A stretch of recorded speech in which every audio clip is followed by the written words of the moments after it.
All right, let me know if a bear is coming up behind me.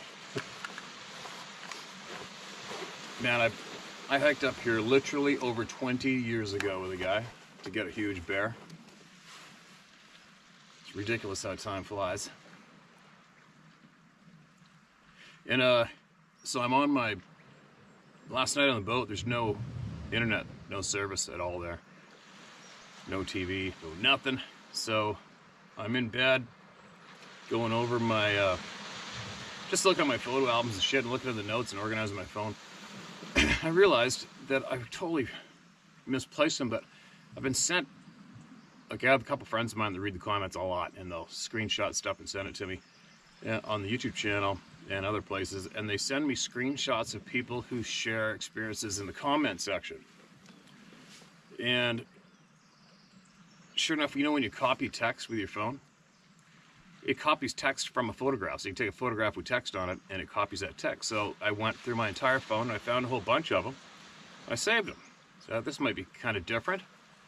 So I'm going to share them right now before I carry on along the coast some more. Hopefully you can hear me. Now, where is one? All right, here's one here. You ready? This is titled Red. Now, this is titled Evening Steve from up in the Yukon, 19 miles from the Alaska-Yukon border, and I am First Nations elder. With a bit of information on what the three of us hear and saw their home being built.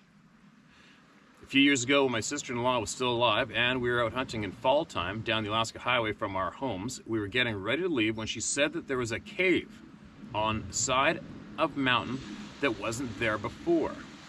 She passed binoculars to her husband, my younger brother, then on to me. Yes, there it was.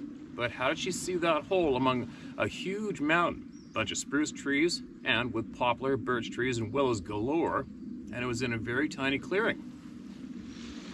The next time we saw the hole was so much bigger. It showed definitely that there was more work done and even being worked on. The next time there were many trees put up in front of the cave to be hidden from us. On the highway?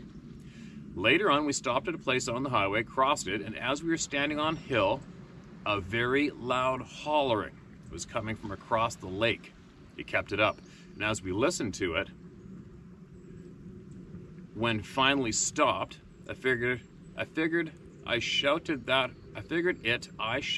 hard and long, I would have to, okay, so for him to shout that hard and long, he would have to take 3 breaths to keep up with that shout. My conclusion is that it killed a bull moose and was shouting to tell those at home to come carry the meat home. What do you think? I left quite a bit out, but can fill you in later if you want, Steve. Respectfully and truthfully, Stan Peters. That's crazy, Stan. That sounds familiar. Maybe I read this before, I don't know. I hope you're still following the channel. I don't even know when this was sent to me. Do I think they're gonna holler to each other to come pack meat? Something tells me they don't have to do that to communicate myself, so I don't know. And also from eyewitness accounts of them literally throwing a bull elk over the shoulder, cup the muzzle with one hand and book with it. I don't think they'd have any problem moving a bull moose by themselves either.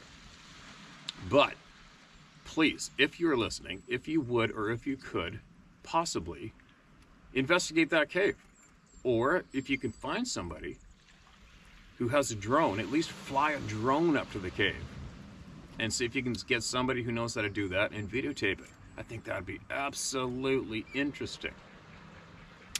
What a crazy find, what a crazy thing to see, just like you said. How do you spot that, right? Random. I hope, Stan, you're still with us, following this. The sun's kind of behind me, might be killing the camera. No bear behind me yet, keep me posted. A buddy of mine who's just telling me he had a bad time with a bear, and here is getting clams with his wife years back, and there's a bear in here, get him serious attitude, wouldn't budge. Now listen to this one. This is titled, this is from a person that calls himself a Viking Robot. My hunting partner and I had 2 experiences with Sasquatch, including getting good pictures of their footprints. Our experiences were a couple of weeks apart, yet it did not keep us from going back into those mountains. We've been back there several times since and haven't had any more encounters there in 15 years or so. Pretty wild how there is talk of this sudden fear or dread feeling, but has anyone else felt a sudden calm feeling? Not just calm, but a euphoric calm, like a dopamine rush. That's the feeling I had twice after both experiences.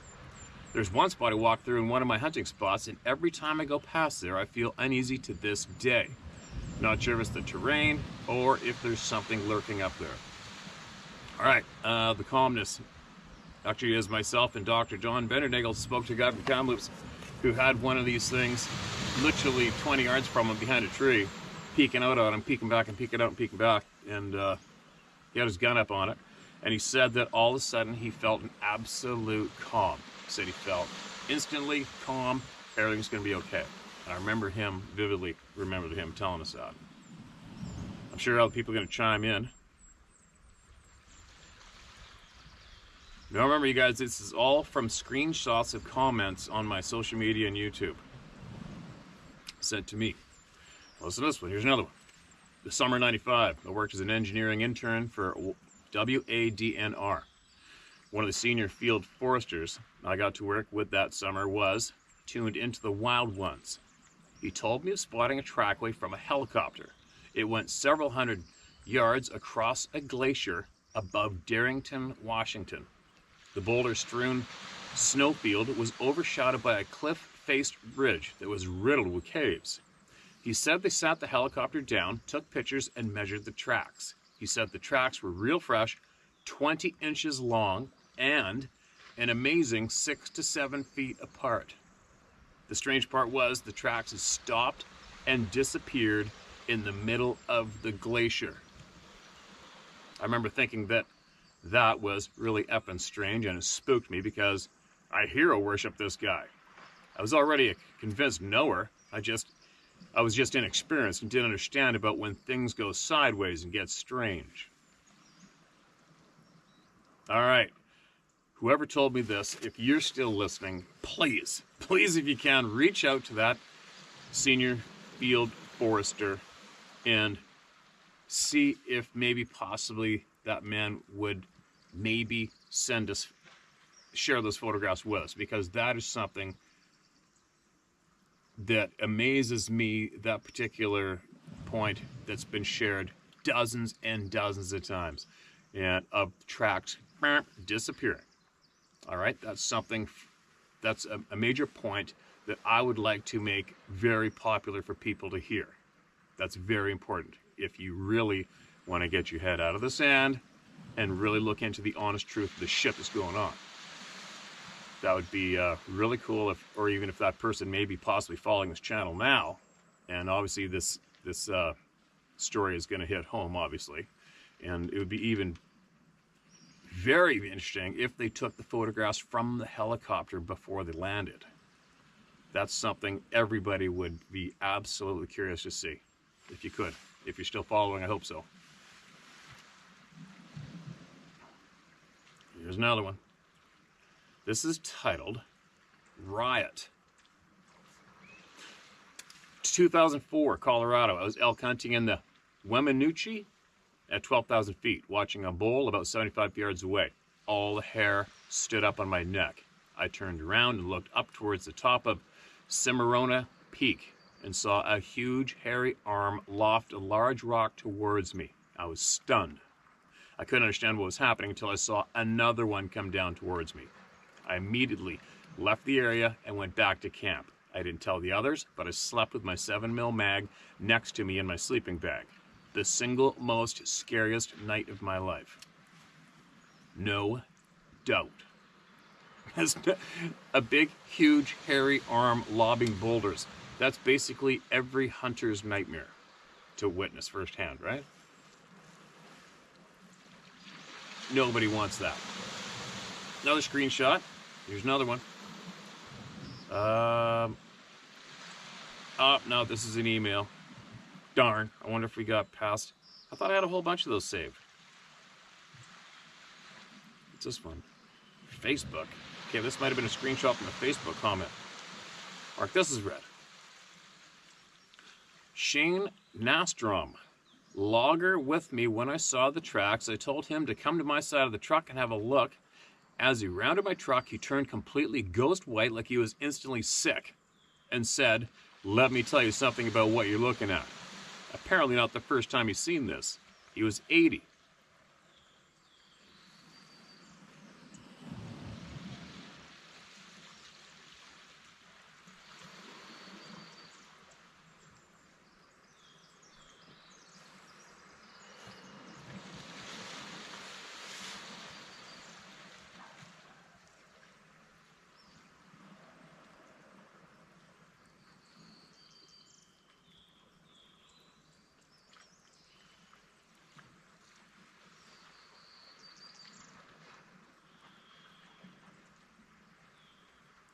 I don't know if that microphone was going to pick that sound up or not.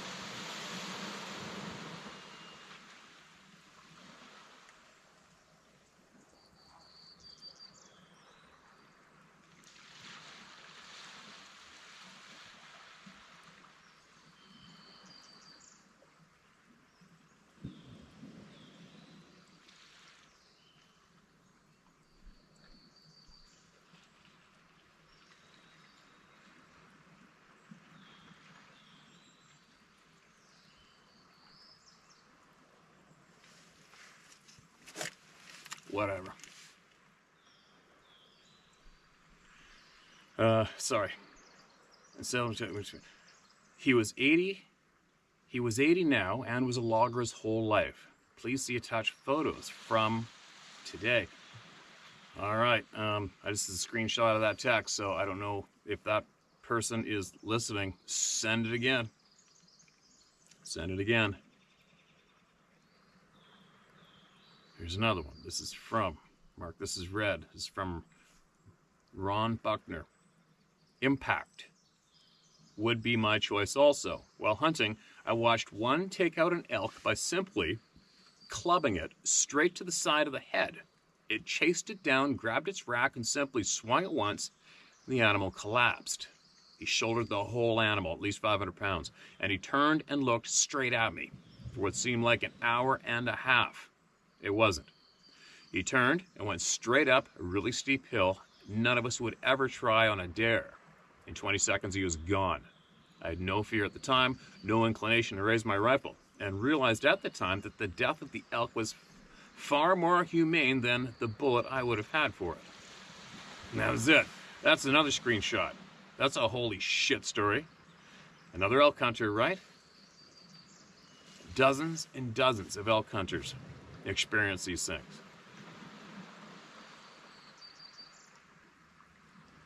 Here's another one, another screenshot of a comment from somewhere. That's all I can tell you.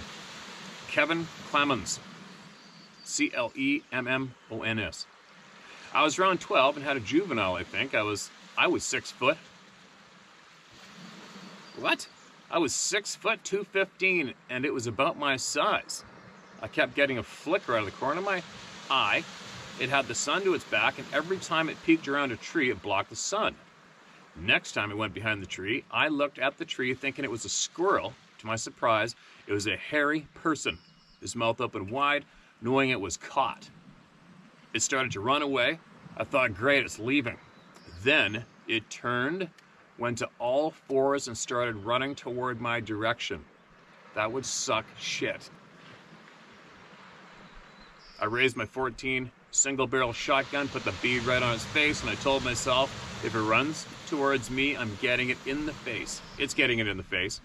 And it turned its head sideways, snarled at me like it read my mind, and took off the other way. And I took the gun off him and released the hammer. It was gone in 2 huge jumps, well over 10 feet in the air, 30 yards long. Its hair was the color of blonde to yellow grass in the field. And that's where I lost him. Another holy shit. It's crazy. Here's another one. Kevin Williams. Steve, I'm curious whether or not any of the members of the round table have spoken about experiences on Mount St. Helens after the eruption in 1980. We hired a crane operator in 1985 who had worked up there on the recovery process. We were talking during lunch one day, and I asked about the critters up there. I was thinking deer and elk, and he began describing an agreement he had to sign when he left Corn Zellerbach's employment. That's CORWN-ZELLERBACHS employment. He told me that many people would be shocked if they knew what, quote, animals, end quote, had been recovered on the mountain. I tried many times to get him to talk, and he always told me he wasn't willing to take that risk. Makes me believe there was more to this agreement and who was involved. When you talk about the suits, it brings back those memories. Okay, hold on one second. Man, every time I go home, something happens at the farm. Every single time. Just the horse tried to break into the goat pen and shred it. Sarah's got to go to work and all hell's breaking loose. But anyways, getting back to this one. Sorry.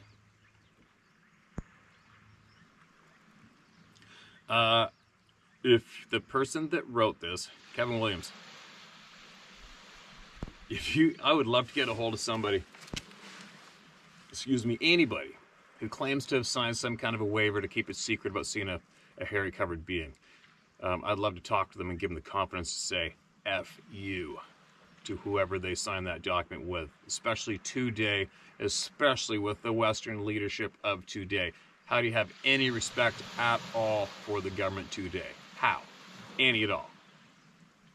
I would love to talk to anybody who's signed some kind of a waiver who has serious information about that and talk them in to spell it and let them know that they have a huge crowd of people behind them supporting them and have their back, right? That Mount St. Helens thing, there is far too many emails that have come in from far too many different places with the same topic and the same facts shared, right? Interesting one.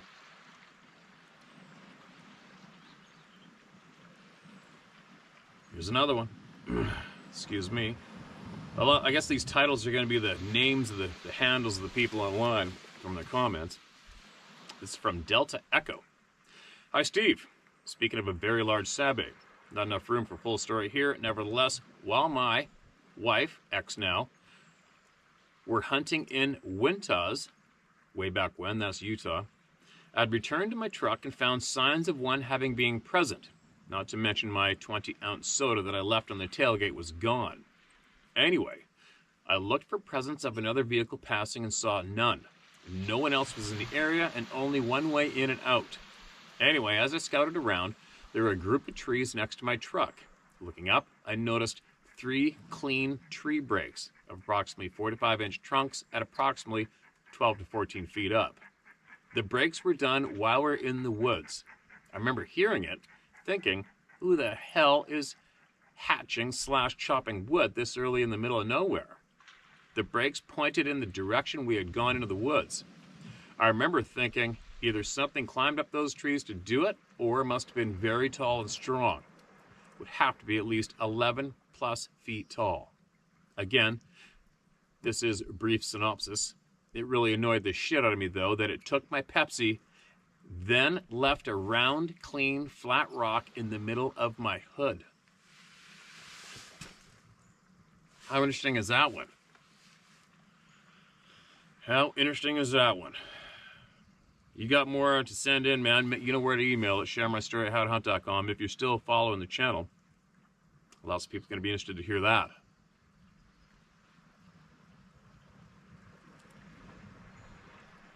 A rock for a soda. Sounds like a little bit of a lopsided trade, doesn't it? Steve, my name is Steve Adams, and I've had an experience with a Sasquatch in the North Georgia mountains in Cohutta Management Area. The beast caught a doe and killed it with ease. I was in a deer stand about 15 feet in a tree, and after killing the doe, it started walking towards me. It walked about 10 feet and stopped, looking straight up at me. If his stare could kill, I'd be dead. He then opened his mouth and let out a loud scream. I remember seeing his canine teeth very distinctly. He then turned slightly and started moving up the ridge, carrying the doe like we would carry a small duffel bag. I watched him walk over the ridge and heard him scream once again. I sat in the stand for at least 2 hours, afraid he would be waiting for me because somehow his stare and scream seemed to be letting me know that he did not want me here. I now live in Florida. I'm trying to get a group together to start doing more research on the Florida species known as the skunk ape. I've started a channel and hope to get a few people interested enough to discuss the subject, and even maybe go on an expedition in the Ocala Forest or Everglades to camp and research the skunk ape. Ever since my experience in 2009, I've been doing my own research, and I would love to get together with a few people in Florida to discuss and compare thoughts and experiences. I wish you more success and hope you stay safe. If you have any ideas on how I could get my channel up and going, I'd appreciate any advice. Thanks again, Steve Adams. I think I read this. Pretty sure that sounds familiar. We've read that one, you guys, and answered him. All right, let's get this one more, and then I got to jump in the Zodiac and carry on. Strange encounter in the forest. In February of '86, I traveled from Saginaw to Ravenna, Michigan, to visit a girl named Patty I'd recently met while working on Mackinac Island for the season. Patty's family was large, with a total of 11 siblings. Her parents allowed me to stay at their home that weekend. That Saturday, I helped her cousins collect seasoned firewood very close to the Manistee Forest. We loaded the flatbed trailer and hauled it out of the woods with the John Deere tractor. It had been unseasonably warm that day. It was in the 50s, and most of the snow had melted away. I was carrying on a conversation with Patty's Aunt Lorna and Uncle Jim whilst catching my breath. I asked if they had ever heard tree knocks in the forest on their property. They both looked at each other, and then Jim said, "Most people do not talk about those kinds of topics in fear of ridicule from the community." I said I understood, but did not care who said.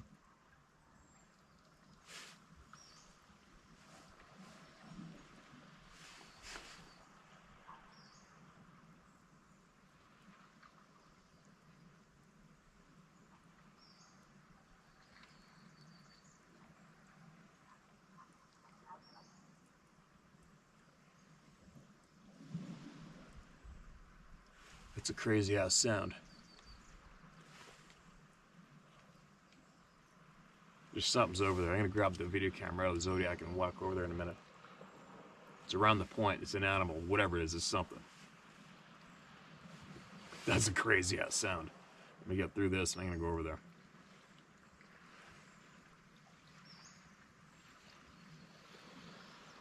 They both looked at each other, and then Jim said, "Most people do not talk about those kinds of topics in fear of ridicule from the community." I said I understood, but did not care who said what. It was the truth. There's about an hour of sunlight left, and it was nice and warm still. Cousin Dave said he would be back to meet up with me before sunset, so I had about 45 minutes to.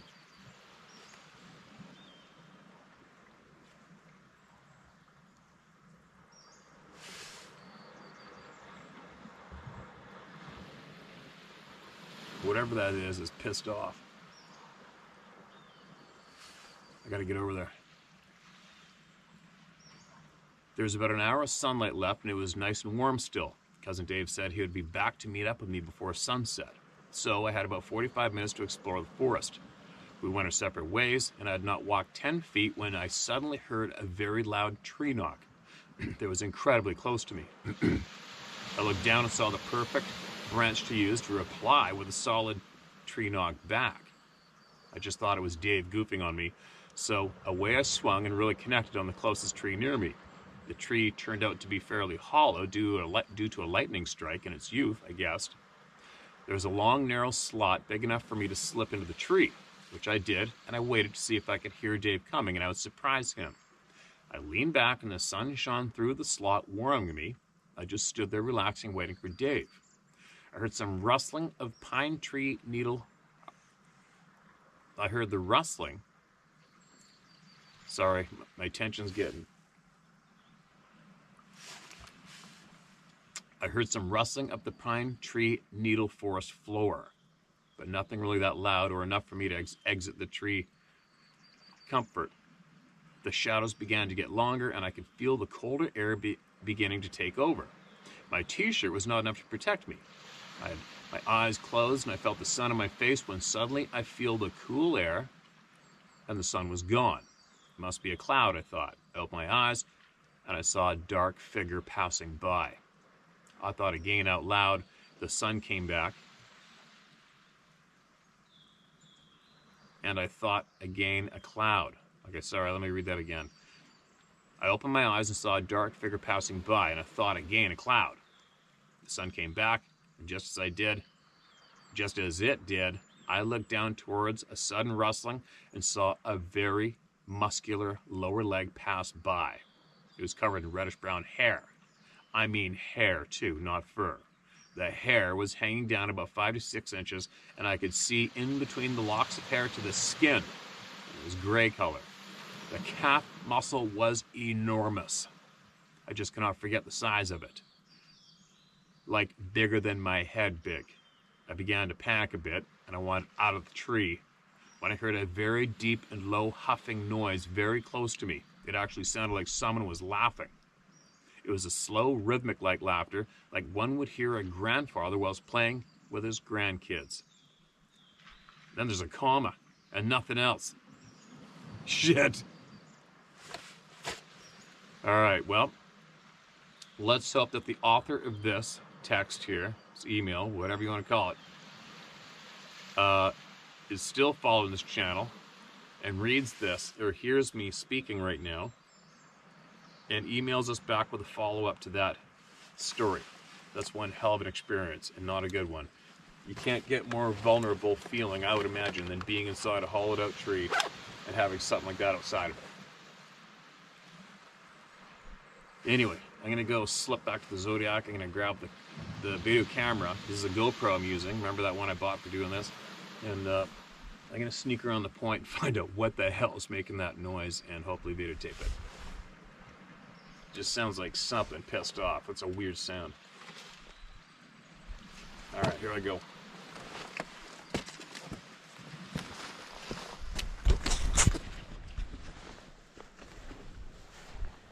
I caught the sound. It's over on that island.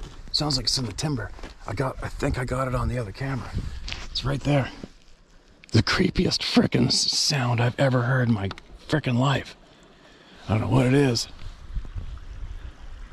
I'll wait here for a little bit longer and see if I can't catch it. I've been scanning it with the video zoomed in. I can't see shit. That sound was frickin' crazy. I think I got it on the camera on the Sony. It's crazy. There's the boat over there.